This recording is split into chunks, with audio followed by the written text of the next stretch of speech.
우리 앞뒤 자유에 계신 분들과 한번 인사드리겠습니다. 반갑습니다. 축복하고 사랑합니다.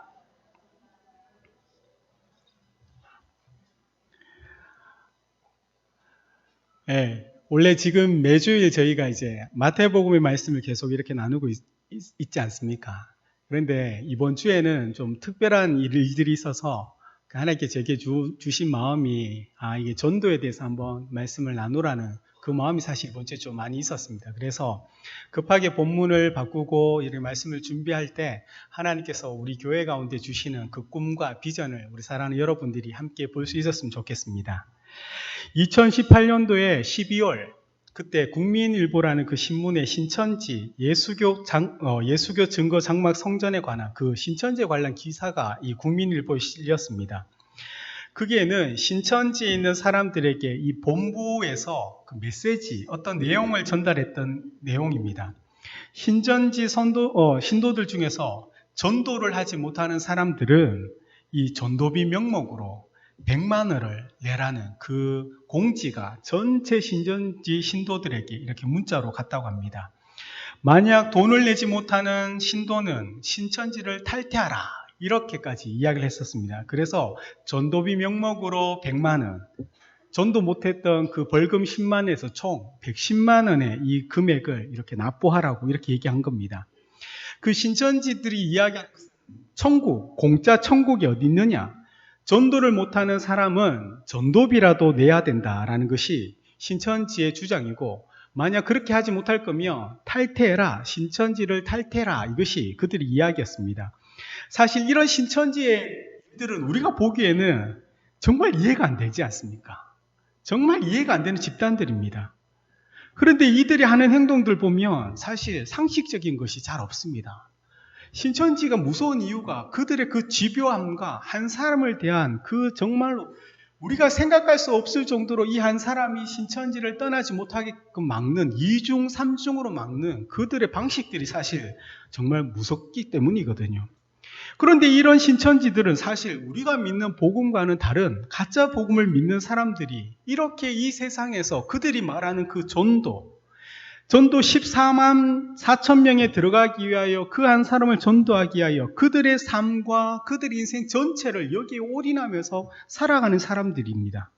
그런데 이 가짜 복음을 믿는 사람들조차도 이 복음이란 거에 대해서 그들이 이렇게 헌신하면서 이렇게 살아가는데, 정말 우리는 살아있는 그 복음을 믿고 또 아는 자로서 우리는 이 땅에서 어떻게 살아야 되는가에 대한 그 생각을 사실 이 신천지 집단을 보면서 생각할 수 있더라는 겁니다. 사실 전도하면 사랑하는 여러분들이 떠올리는 것은 무엇이 있습니까? 지금은 사실 우리 주변에 많이 사라졌지만 역 주변이나 시내 주변에서 사람들이 많이 다니는 곳에는 늘 전도자들이 있었지 않습니까? 마이크나 확성기를 대고 예수 천당, 불신 지옥이라고 이렇게 소리치는 분이 있었고, 또 그 곳곳에는 전도지를 이렇게 나름 나눠주는 분들이 많이 있었습니다. 이런 분들을 보면 세상에서는 참 무례하다라고 말하기도 합니다. 그런데 그리스도인 입장에서 우리가 그분들을 보면 사실 저렇게 해가지고 전도가 되겠냐라는 생각을 하기도 하지 않습니까? 또한 그러면서도 우리는 저렇게 하지 못하는 저들의 그 열심과 열정 앞에 때로는 주눅이 들기도 했었습니다. 나는 저런 열심이 없는데, 나는 저런 용기가 없는데, 우리 마음 깊은 곳에는 전도를 해야 된다는 생각을 가지고 있지만 참 전도가 어렵다. 또 사람들 앞에 나가서 예수를 이렇게 전하고 교회를 한번 오자고 이야기하는 것이 너무나 힘들고 부끄럽게 생각한 적도 있었던 겁니다. 그런데 오늘 이 성경에서 21절을 한 번 더 보면 우리 21절 말씀 우리 한번 함께 읽겠습니다. 하나님의 지혜에 있어서는 이 세상이 자기 지혜로 하나님을 알지 못하므로 하나님께서 전도에 미련한 것으로 믿는 자들을 구원하시기를 기뻐하셔도다. 아멘. 하나님께서는 이 전도라는 이 미련한 방법으로 우리를 구원하셨고 세상에 그 구원의 일들을 행하고 하셨다는 겁니다. 그런데 이 하나님께서는 이 전도 뭡니까? 말씀을 전하는 이 일들을 통하여 믿는 자들을 뭡니까? 기뻐하신다고 하나님 분명히 이야기한다는 겁니다. 이 말씀 때문에 많은 분들이 전도는 미련하게 해야 된다라고 생각하면서 무조건의 열정을 가지고 열심을 가지고 했던 분들이 있습니다. 그런데 사실 이 전도가 미련하다고 얘기할 때 그 전도에 대한 것은 단순히 미련한 방법을 이야기하는 것은 아닙니다. 헬라어에서 이 언어 본문을 살펴보면 이 전도라고 하는 말은 도를 전한다라는 그런 의미거든요. 그러면 이 도가 무엇이냐? 바로 18절에 있는 십자가의 도할 때 이 도는 바로 진리, 말씀을 의미하는 것입니다. 그래서 말씀을 전한다는 것이 바로 전도고, 말씀을 전하는 것이 미련한 거지만 그 일로 통하여 믿는 자들이 생겨나게 되고 또 그 일을 하나님께서는 기뻐하신다는 것이 오늘 바울이 이 고린도 전서를 통하여 고린도 교회 성도들뿐만 아니라 이 땅에 있는 우리들에게도 지금 말씀하는 겁니다. 전도지를 나눠주는 것, 복음을 전해주고 예수가 누군지를 알려주는 것, 이 설교를 통하여 여러분이 말씀을 듣는 것, 때로는 책을 통하여 이 신앙의 선배들의 이야기라든지 그 간증의 이야기라든지 또한 믿는 자들의 삶을 듣는 것, 이 모든 것들을 포함하여 성경은 전도라고 사실 이야기하고 있습니다. 우리 고린도전서 1장 18절 말씀 우리 한번 함께 읽겠습니다. 십자가의 도가 멸망하는 자들에게는 미련한 것이요 구원을 받는 우리에게는 하나님의 능력이라. 아멘. 이 바울이 아까 21절에 이 전도라고 얘기할 때 이 십자가의 도할 때 이 도는 로고스, 즉 말씀이거든요. 바울은 얘기하는 겁니다. 십자가에 대한 이야기를 멸망하는 자들이 보기에는 그것이 어리석다고 이야기한다는 겁니다. 지금 이 멸망하는 자들은 멸망당하는 그 길을 걷고 있는 사람들이라고 성경 이야기하는 겁니다. 그 반대편에 있는 사람은 뭡니까? 구원 얻은 자, 우리를 이야기하는 거죠. 쉽게 이야기하면 예수 안에 있는 우리는 구원 얻은 자, 예수 밖에 있는 자들은 지금 멸망의 길을 걷고 있는 자들입니다. 그런데 이 멸망의 길을 걷고 있는 자들에게 이 십자가의 말씀, 십자가를 알려 죽으셨고 믿는 것이 구원을 얻는 방법이라는 이 말씀을 그들은 어리석다고 미련하다고 이야기한다는 겁니다. 왜 그러냐면요, 십자가는 우리에게는 크신 은혜의 상징이지만 예수님 당시에 이 십자가는 단순히 사형 집행 도구이기 때문입니다. 예루살렘에서 예수님께서 이 십자가에 달려 돌아가셨다는 것은 강력 범죄자나 또한 교정 불가능한 그 노예들, 그리고 노마에 저항하는 그 반란자들을 잡아서 잔인하고 수치스러운 그 형벌인 십자가를 통하여 절대적으로 노마의 반란을 못하게끔 그렇게 했던 이 형벌이었기 때문입니다. 이 십자가의 죽음이 자신을 구하러 온 그 백성들, 이스라엘 백성들에게 예수님께서 유대인의 왕으로서 그들의 구원자로 오셨는데 오히려 어떻게 됩니까? 그 백성들이 예수님을 거절하고 그분을 십자가에 못 박아 죽였다는 겁니다. 또한 예수님은 어떻습니까? 제자들이 그 십자가의 사건이 있기 전에 예수님을 버리고 떠났던 거죠. 노마에 예수님께서 죽음에 이르게 된 그 자신의 생명이 구할 힘이 그에게는 없었다는 것이 일반적으로 세상의 길을 걷고 있는 사람들이 바라보고 있는 그 십자가에 달리신 예수님에 대한 평가였습니다.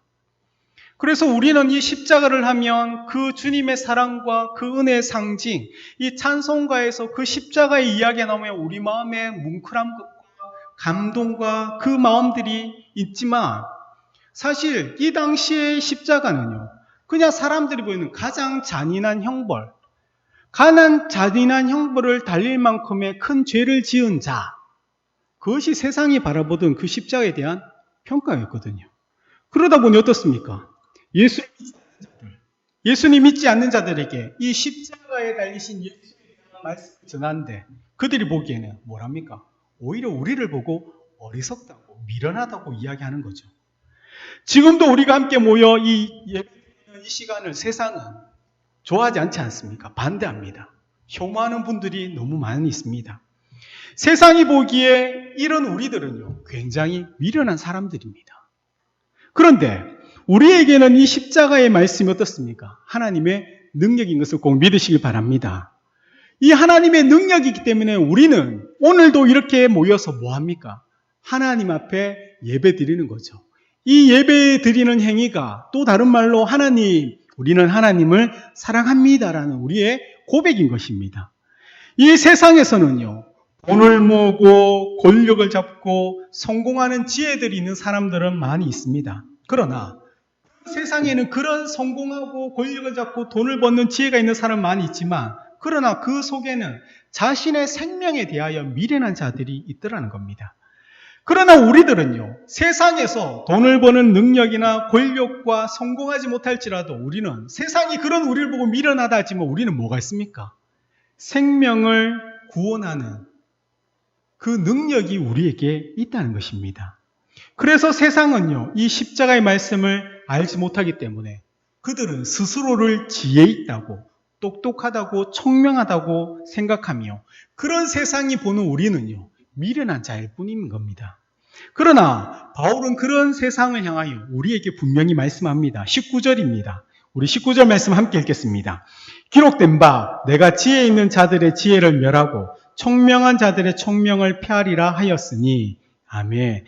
바울은 지금 이 19절 말씀, 이사야서 29장 14절 말씀을 인용하면서 그때 당시에 스스로 지혜 있다 하는 사람들, 똑똑하다 총명하는 그 사람들을 하나님께서는 어떻게 한다 합니까? 멸할 것이다.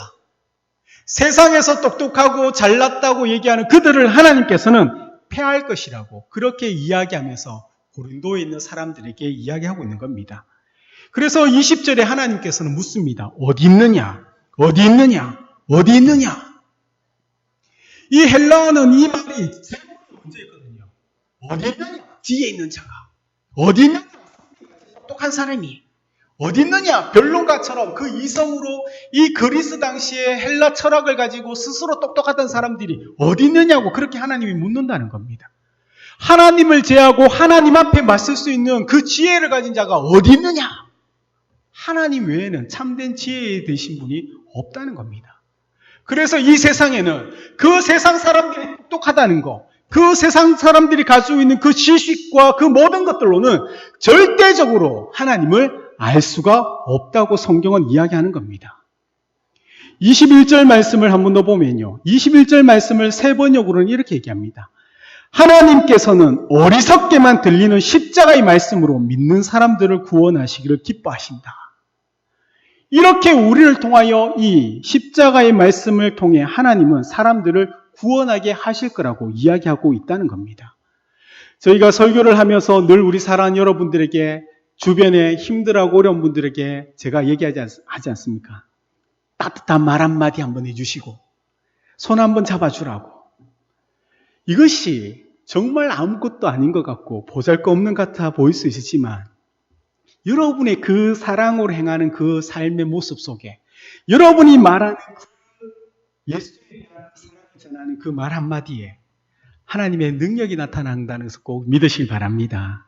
세상은 그것을 보면 미련하답니다. 별거 아니랍니다. 그러나 하나님은 하나님의 능력이 그 일로 통하여 나타나게 될 것이라고 우리에게 말씀하고 있다는 것입니다.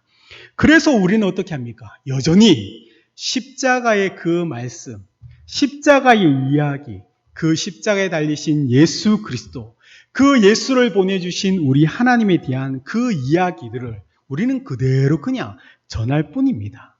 그리고 나머지는 하나님의 능력이신 또 성령 하나님께서 그 모든 것들을 행하실 것이라는 것을 꼭 기억하시기 바랍니다. 십자가 이야기를 하기 위해서 우리 오늘 광고에 나갈 거지만 우리 교회가 7월 16일 날에 남산 프렌즈 친구 초청이라고 그 일을 지금 준비하고 있습니다. 사실 제가 본문의 말씀을 바꾼 이유도 이 일 때문입니다. 사실 지금 우리는 남산 프렌즈, 우리 주일학교 이름이 남산 프렌즈고 친구 초청이라 이야기하는데 지금 이 행사를 준비하기 위하여 우리 남산 초등학교에 있던 친구들에게는 남산 프렌즈 파티가 7월 16일 날에 있을 것이니까 교회에 한번 오자라고 그렇게 지금 이야기가 되고 있습니다. 그런데 이 놀란 일들은요, 제가 한 게 아닙니다. 우리 교회가 아까 장로님께도 잠시 여쭤봤지만 우리 교회가 주일학교가 없어진 지가 한 5년, 6년 정도 저도 된 걸로 알고 있습니다. 다시 시작하려고 하니까 사실 우리 교회 주일학생 해봐야 저희 아이 3명밖에 없지 않습니까? 그래도 3명이나 있는 게 어딥니까? 세 명으로서 뭐 어떻게 언제 시작할지에 대하여 그 고민과 그 기도가 계속 지금까지 있었습니다. 그러다가 저희 아이들이 남산초등학교에 전학을 가게 되고 우리 막내 나일이 친구 그 어머니가 또한 성도인 것을 알게 되면서 그분을 통하여 서울의 한 교회의 소개를 받고 그 소개를 받아서 이 작은 교회에 도와주는 그 사역, 트램폴린을 설치하는 사역을 이렇게 신청했을 때 하나님 은혜 가운데 우리 교회가 선정이 되었었습니다. 그래서 그 언제 설치되는가 그것을 두고 저희가 2월 달부터 석상규 장로님하고 저기에 시멘트로 바닥 일에 공사를 했었습니다. 그런데 그렇게 하면 바로 설치가 될 줄 알았는데 그 설치해 주려고 하는 교회에서 계속해서 코로나 확진자가 일어나고 코로나 확진자가 동선이 겹치면서 2주 교회가 폐쇄되고 2주 폐쇄되고 또 2주 폐쇄되고 그렇게 계속해서 그 사역이 연기되었습니다. 그러면서 갑자기 5월달, 6월달 되면서 코로나가 갑자기 심해지면서 서울 쪽이 심해지면서 이 사역 자체가 지금 멈춰져 버렸습니다. 그래서 집사님께서 정말 죄송하다고 목사님 언제 시작될지는 모르지만 반드시 설치해 드립니다. 그때까지 좀 기다려 달라는 그 얘기를 들었습니다. 저는 개인적으로 이 모든 일들이 하나님의 은혜 가운데 도와주시는 일인 줄 알고 트램폴린이 설치되며 그것을 기점으로 우리 교회 주일학교를 토요일 날 시작하면 되겠구나라는 생각을 가지고 있었거든요. 그런데 그것이 되지 않으니까 하나님 또 막연하게 언제까지 기다려야 되겠군요 라고 생각하면서 그냥 새벽마다 다시 기도하고 있었을 뿐입니다. 그런데 7월 16일이 남산초등학교 방학이라고 합니다. 이 방학인데 그 나엘의 친구 어머니와 몇 분의 성도님들이 그 방학 때 이 아이들을 혹시 교회에서 이렇게 조금 놀게 해줄 수 있냐 그 이야기를 제게 물어보셨습니다. 다른 데 가기에는 그렇고 우리 교회가 그래도 터도 넓고 나름 놀거리가 있거든요. 그래서 그러길래 장소만 빌려주면 되는 줄 알고 뭐 그렇게 하셔도 된다고 했는데 근데 그 이야기가 갑자기 이번 주 중에 구체화되기 시작했었습니다. 저는 아직도 남산초등학교 애들을 저 이야기가 몇 명 외에는 모르지만 그 집사님 몇 분들이 우리 교회에 초청할 수 있는 아이들을 명단을 작성해서 아내에게 보내주었습니다. 제가 그 명단을 보면서 이거는 단순히 뭐라고 합니까? 하나의 교회에서 놀게 하는 것이 아니라 어쩌면 하나님께서 그렇게 우리 교회를 위해서 기도하고 있던 많은 성도들과 나의 기도를 들으셔서 하나님께 이루어주시는 또 다른 일하심일 수 있겠구나 생각을 가지게 되었고 그래서 집사님과 만나서 구체적으로 이야기를 하면서 정말로 이 행사가 구체화되어서 남산 프렌즈 파티라는 이름으로 아이들을 불러고 그 오는 아이들 중에 16명이나 지금 한 최대로 25명까지 지금 명단이 있습니다. 그런데 그 70% 아이들이 정말 예수를 알지 못하는 아이들입니다. 어디 놀러 갈 데는 없고 그 상황에 맞게끔 우리 교회하고 연결을 되어서 이 행사를 지금 사실 준비하고 있습니다. 이 일들이 바로 제가 한 것이 아니라 우리 밖에서 이미 하나님께서 그렇게 일하고 계시더라는 겁니다. 하나님의 일하심에 우리는 하나님께 집중하고 초점을 맞췄을 때 하나님께서 우리에게 주신 이 기회를 우리는 놓치지 않고 그 일을 통하여 아이들이 이곳에서 뛰어놀고 그냥 우리 교회가 준비하는 그 음식을 먹는 것만으로도 어쩌면 이 아이들은 이곳에서 예수 그리스도에 대한 이름을 듣게 되고 하나님이란 이름을 듣게 되며 처음으로 어쩌면 식사 시간에 기도를 경험하게 될 것이고 정말 예수님께서 십자가에 달려 죽으셨다는 그 사실을 어쩌면 그 아이들은 평생에 처음으로 그 복음의 이야기를 듣게 될 것입니다. 하나님께서는 이것이 정말 세상이 보기에는 미련한 것처럼 보이지만 우리 하나님은 그 하나님의 능력을 통하여 그 일을 통하여 역사하시고 있다는 사실을 꼭 기억하시기 바랍니다. 사랑하는 여러분의 삶 속에 여러분의 주변에 만나는 자들에게 여러분이 따뜻한 미소와 그 따뜻한 손 한번 잡아주고 그 따뜻한 말 한마디 하는 것이 아무렇지 않은 것 같지만 성경은 우리에게 이야기합니다. 하나님은 그렇게 미련하다고 생각하는 그 일로 통하여 하나님의 능력이 나타나게 될 것이라고 분명히 성경에 우리에게 약속하고 있음을 꼭 기억하시기 바랍니다. 또한 하나님께서 이 일을 통하여 정말 우리 교회 가운데 어떻게 앞으로 일들이 진행되게 하실지 또 그 작게 피어난 이 불꽃들이 어떻게 사방으로 불꽃이 튀어서 불똥이 튀어서 큰 불이 일어나게 할 것인지 사실 우리는 알지 못합니다. 그러나 우리는 알지 못할지라도 지금 우리 앞에 있는 것, 하나님께서 이것을 원하시고 이 복음을 전할 수 있는 이 귀한 기회를 헛되게 보내지 않을 수 있도록 사랑하는 여러분들이 지금처럼 계속해서 기도해 주시고 또한 관심 가져주시기를 부탁드립니다. 바로 사랑하는 여러분들이 바로 그 이웃들에게 미련하게 보일 수 있는 그 만남이 오히려 하나님은 꾸준히 위로의 말과 손잡아주는 그 사랑의 실천을 통하여 하나님의 그 능력으로 그들에게 구원의 그 능력이 이루어짐을 꼭 기억하시기 바랍니다.